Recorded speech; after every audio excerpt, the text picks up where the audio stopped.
का यूज होता है किसी एक स्पेसिफिक टाइम को शो करने के लिए। अब वो स्पेसिफिक टाइम या तो कोई डे हो सकता है, या कोई डेट हो सकती है, या ईयर हो सकता है, या मंथ, या सीजन, कुछ भी हो सकता है। जैसे since 20th March, we are in lockdown since 16 March, है ना। We are not allowed to go out of our houses since Friday, क्योंकि ये टाइम फिक्स्ड टाइम है, इस वजह से हम इसके आगे सिंस का इस्तेमाल करेंगे। उसके अलावा parts of day, we are studying English since morning, we are studying English since evening. Stages of life, we have been taught to respect our elders since childhood. Since childhood इसलिए use किया क्योंकि childhood एक specific time है हमारा, एक adulthood एक specific time है जो कि स्टेजेस ऑफ लाइफ में काउंट हो रहा है। ठीक है। उसके बाद name of occasion, name of occasion में कैसे republic day, independence day, Rakshabandhan, Rahul की वेडिंग या बर्थडे, ये ओकेजन और इवेंट्स है जिसमें हम क्या करते हैं, सिंस का यूज करते हैं। अब हम आते हैं फॉर पे। यूज ऑफ फॉर, ये एक पीरियड ऑफ टाइम को शो करता है, डिनोट करता है। पीरियड ऑफ टाइम यानी 2 घंटे का, 2 मिनट का, 3 घंटे का, 4 साल का, 40 सालों का। ठीक है। तो ये उस पीरियड ऑफ टाइम को डिनोट करता है। लेकिन सबसे पहली सिचुएशन इसमें ये होती है कि वो इनडेफिनिट ड्यूरेशन होती है। इनडेफिनिट ड्यूरेशन का मतलब कि हमें पता ही नहीं है एक्चुअली में वो स्टार्ट कब हुई और खत्म कब हुई। उस समय पे हम फॉर का इस्तेमाल करते हैं। जैसे फॉर अ लॉन्ग टाइम, अब लॉन्ग टाइम कब से, पिछले 10 सालों से होता तो 10 तो स्पेसिफिक हो गया, सिंस पास्ट 10 इयर्स हो जाता तो हम सिंस का यूज करते। लेकिन यहाँ पे लिखा है फॉर अ लॉन्ग टाइम, जो कि हमें पता ही नहीं है कि क्या ड्यूरेशन थी, कब शुरुआत हुई, तो इस वजह से हमने इसके आगे फॉर का इस्तेमाल किया। उसके बाद दूसरा आता है न्यूमेरल प्लस टाइम वर्ड।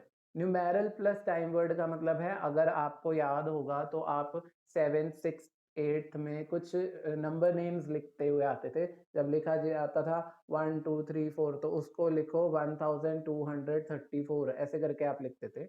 जब ऐसा न्यूमेरल आता है जिसे हम नंबर नेम्स कहते हैं और उसके साथ टाइम वर्ड होता है, जैसे फॉर 10 डेज, ये 10 तो हो गया नंबर नेम, ये डेज हो गया टाइम डिनोटिंग, इसके बाद 10 मंथ्स भी हो सकता था, 10 इयर्स भी हो सकता था, 10 सेकेंड्स भी हो सकता था। तो वो टाइम डिनोटिंग पीरियड को हमने उससे पहले अगर न्यूमेरल लगा है तो हमें फॉर यूज करना है, ना कि सिंस। उसके बाद आता है टाइम यूनिट। बेटा ये टाइम यूनिट है, TIME, टाइम यूनिट, जो कि हेल्प करता है टाइम को काउंट करने के लिए। टाइम को काउंट कैसे करते हैं, अगर हम 100 ईयर्स की जगह सेंचुरी लिखें तो सेंचुरी से मतलब ही है कि वो टाइम ईयर्स है कि 10 सालों का टाइम। तो फॉर अ सेंचुरी जो है उसके लिए भी हम फॉर का इस्तेमाल करेंगे, सिंस का इस्तेमाल नहीं करेंगे। अब सिंस और फॉर में अगर किसी को नहीं समझ में आया तो वो बताओ।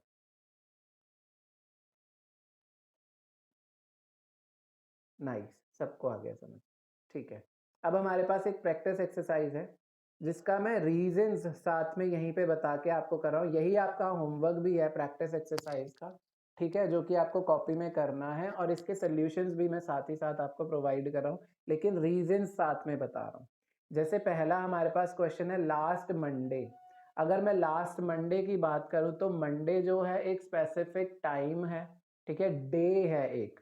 तो डे के आगे आपने पीछे ही पढ़ा है कि स्पेसिफिक टाइम हो, डे, डेट, सीजन, मंथ, इसके आगे हम क्या इस्तेमाल करते हैं, सिंस का इस्तेमाल करते हैं। अब आता है ही लेफ्ट द कॉलेज। अब जिस दिन उसने कॉलेज छोड़ा होगा उस दिन कोई डे तो होगा, उस दिन कोई दिन के साथ साथ कोई टाइम भी होगा जो कि स्पेसिफिक होगा, है ना। तो स्पेसिफिक होगा, स्पेसिफिक डे होगा, तो इसलिए हम सिंस का इस्तेमाल करेंगे। नेक्स्ट है हमारा 5 PM। 5 अपने आप में स्पेसिफिक है, स्पेसिफिक होने का मतलब क्या है कि हमें सिंस का यूज करना है। नेक्स्ट आता है हिज इंसेप्शन। पहले तो हमें इंसेप्शन वर्ड का मीनिंग पता होना चाहिए। इंसेप्शन का मतलब होता है या तो बर्थ या बिगिनिंग। अब बर्थ भी एक स्पेसिफिक डे पे होता है, यानी बर्थडे बन जाता है। किसी चीज की शुरुआत भी स्पेसिफिक टाइम पे होती है और यहाँ पे स्पेसिफिक की बात हो रही है तो हम सिंस का यूज करेंगे। उसके बाद आता है द वॉर ऑफ कारगिल। आपको पता है हम कारगिल विजय दिवस भी मनाते हैं, है ना? तो यानी कि वो वॉर ऑफ कारगिल किसी स्पेसिफिक डे पे हुई होगी, तभी तो वो स्पेसिफिक डे आज के टाइम पे भी हम क्या है सेलिब्रेट करते हैं। और क्योंकि वो स्पेसिफिक डे था इसलिए हम सिंस का यूज करते हैं। नेक्स्ट आता है टाइम इममेमोरियल। बेटा इममेमोरियल में सबसे पहले ये समझो कि ये जो इम है ये एक प्रीफिक्स है। प्रीफिक्स वो होते हैं जो कि किसी भी वर्ड के आगे लग जाते हैं और उनका मीनिंग चेंज कर देते हैं। अब यहाँ पे इम जो है मेमोरियल के आगे लगा और वो मेमोरियल के आगे लग के उसको एक नेगेटिव फॉर्म में बना देता है। जैसे पॉसिबल के आगे लगता है तो इम्पॉसिबल बन जाता है, मेमोरियल के आगे लगा तो इममेमोरियल बन गया। मेमोरियल का मतलब है याद रहने वाला और इममेमोरियल मतलब जो याद ना हो, यानी कि एक ऐसा टाइम जो याद ना हो। अब ऐसा टाइम याद ना हो तो उस इवेंट का, उस सिचुएशन का एक स्पेसिफिक पीरियड रहा होगा, स्पेसिफिक डेट रहा होगा, इस वजह से हम यहाँ पे सिंस का इस्तेमाल करते हैं। उसके आगे बढ़ते हैं 4 days and 5 nights। आप देखो तो ये 4 जो है न्यूमेरल है और डेज जो है टाइम डिनोटिंग वर्ड है। तो आपने ऊपर ही पढ़ा था कि जब भी न्यूमेरल के साथ टाइम वर्ड आएगा तो हमें क्या करना है, उसके साथ फॉर का इस्तेमाल करना है। नेक्स्ट आते हैं राखी केम हेयर। अब जब भी राखी आई होगी तो कोई टाइम हो रहा होगा, स्पेसिफिक टाइम हो रहा होगा, तो इस वजह से हमने सिंस राखी केम हेयर किया। नेक्स्ट आते हैं 5 hours। 5 again is a numeral और आवर्स जो है वो अगेन जो है टाइम डिनोटिंग वर्ड है। 5 सेकेंड होता तब भी फॉर 5 सेकेंड्स, मिनट्स होता तो तब भी फॉर 5 मिनट्स, आवर्स है तो तब भी फॉर 5 आवर्स। ठीक है, टाइम डिनोटिंग वर्ड्स का यूज हो रहा है और उससे पहले न्यूमेरल है तो हमें क्या करना है, फॉर का इस्तेमाल करना है। नेक्स्ट आते हैं लास्ट वीक। लास्ट वीक यानी पिछला हफ्ता, हफ्ता जो है डेज थे जो कि स्पेसिफिक थे तो इसलिए सिंस लास्ट वीक। लेकिन अगर हम देखें द लास्ट वीक लिखा है नीचे, जब भी किसी वर्ड के आगे आर्टिकल लगता है द, ए या एन, तो वो उसको एक ड्यूरेशन में चेंज कर देता है। अब जैसे ही वो ड्यूरेशन में चेंज होगा तो वो ड्यूरेशन जो है इनडेफिनेट मानी जाएगी और इसके आगे हम फॉर का इस्तेमाल करेंगे। ठीक है, जैसे यहाँ लिखा है लास्ट एन आवर।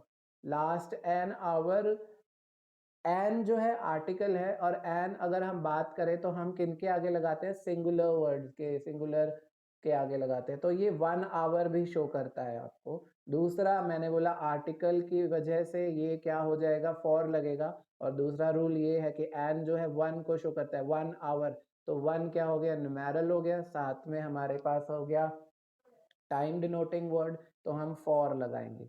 अब उसके नीचे आओगे तो लास्ट आवर।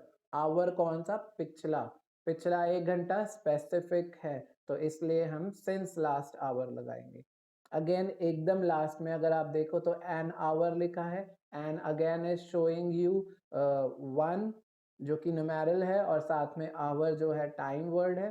तो इससे क्या हो रहा है, हमें पता चल रहा है कि इसके आगे हमें क्या लगाना चाहिए, फॉर लगाना चाहिए। ये कुछ 14 क्वेश्चंस थे जो मैंने आपको अभी समझाए हैं। इनको एक बार देखो सब, अगर नहीं समझ में आए हैं देन प्लीज टेल मी।